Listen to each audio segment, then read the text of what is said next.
हाय, मेरा नाम है स्वाति और ये है स्वाति स्टेक और आज का हमारा टॉपिक है aesthetic bodies are useless.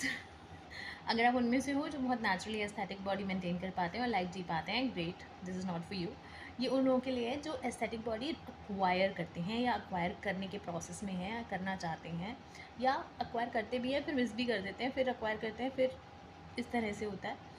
Aesthetic body का डेफिनेशन क्लियर कर लेते हैं कि जैसे कि लीन, थिन, गुड स्किन और मतलब बहुत फिटनेस, चिजल्ड, लड़कों के केस में मस्कुलर, तो इसको एस्थेटिक बॉडी यूजुअली समझा जाता है।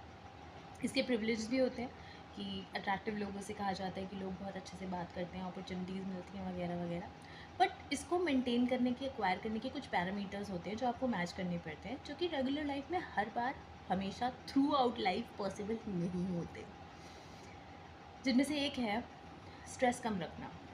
क्या रियल लाइफ में हम स्ट्रेस हमेशा कम रख सकते हैं? बल्कि मुझे लगता है कि ऐसा बहुत छोटा सा कोई आर्टिफिशियल सा और कस्टमाइज सा कोई एक फ़ेज़ आता होगा जब बिल्कुल ही स्ट्रेस नहीं है।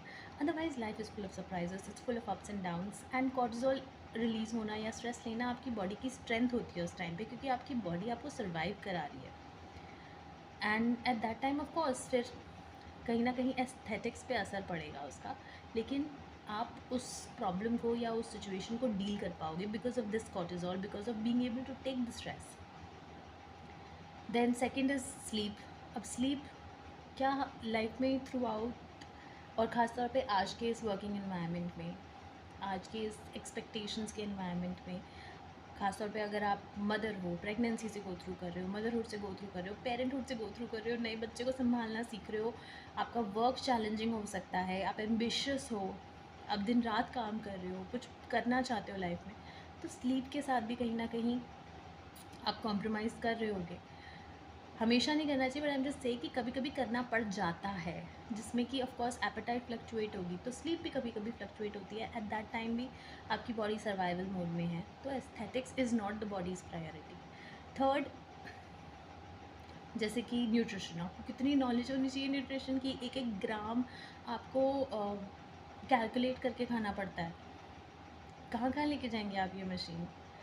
तो यूज़फुल बॉडी वो होगी कि ठीक है, आपको एक बेसिक नॉलेज है, उस हिसाब से आप खा भी रहे हो, बाहर भी थोड़ा इन्जॉय कर रहे हो, इन्जॉय कर पा रहे हो लाइफ की इन छोटी छोटी चीज़ों को, छोटी छोटी खुशियों को, तो उसमें आप बेसिक परफेक्ट एस्थेटिक्स नहीं मेंटेन कर पाओ शायद। बॉडी की सबसे बड़ी नीड होती है कि वो आपको ज़िंदा रखे और वो आपको हेल्दी रखे।